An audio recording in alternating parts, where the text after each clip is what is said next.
Hello, family. Considering recent events, I wanted to share something with you in order to give you a different perspective, hopefully, one that is at least enlightening and maybe even inspirational. Obviously, attention and emphasis has been placed on the best aspects of our American history. So I figured I would address it as well.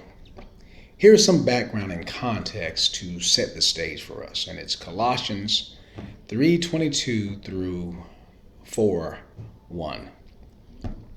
Slaves, obey your earthly masters in everything, and do it not only when their eye is on you and to curry their favor, but with sincerity of heart and reverence for the Lord.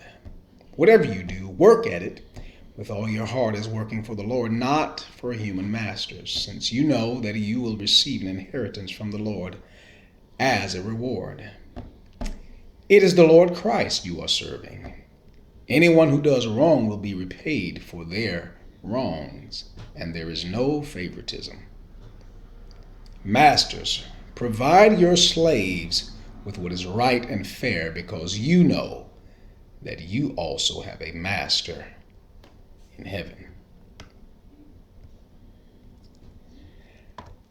Wicked people will always pervert anything good for their own purposes.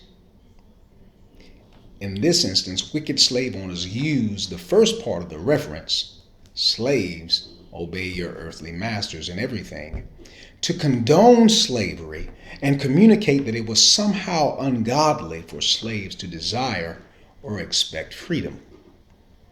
And if we're not careful, we could easily be drawn into that kind of thinking. Let me shed some light.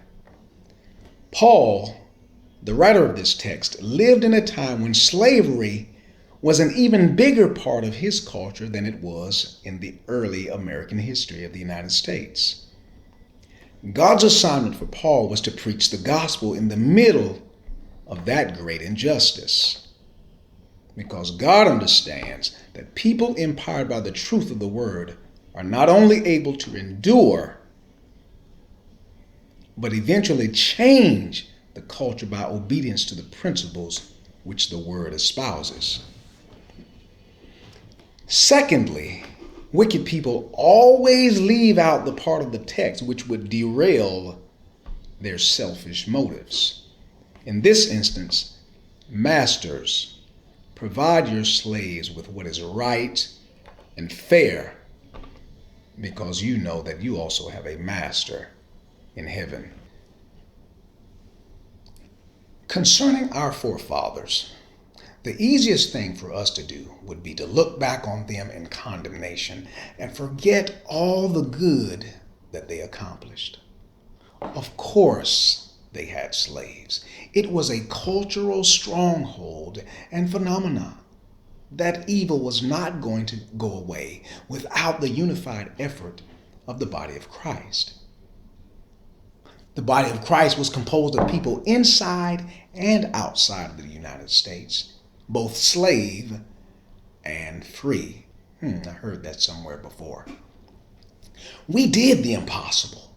We brought down the wall of slavery.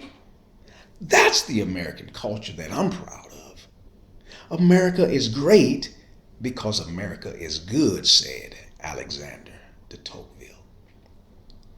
When I understand about William Penn, who established a cooperative culture with the Native Americans in which there was not one instance of bloodshed,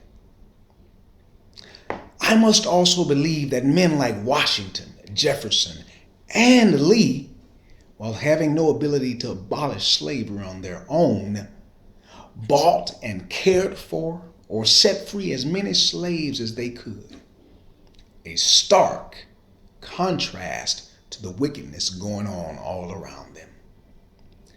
That, my friends, is the essence of the gospel. We are one human family. Don't allow the smallness of racism to hide from you the enormity of that truth. I love you, and be blessed.